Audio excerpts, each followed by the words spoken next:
Mən Aslan Avalı, Prime Cotton Ağdam filialının gənc aqronomu. Pambıqçılıqda suvarılma sisteminin 3 ənənəvi üsuldan istifadə olunur. Pivot çiləmə, damlama suvarma, selləmə suvarılma. Pivot çiləmə üsulunda suya qismən qənaət etmiş oluruq.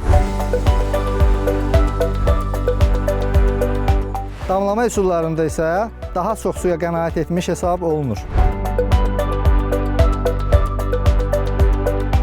Hər iki suvarılma sistemində iqlim nəzarət stansiyalarından aldığımız məlumatlar əsasında suvarılma aparılır. Üçüncü suvarma üsulu selləmə suvarma üsuludur ki, hava şəraitini nəzərə alaraq ardıcıl olaraq 3 və daha çox vegetativ suvarılma aparılır.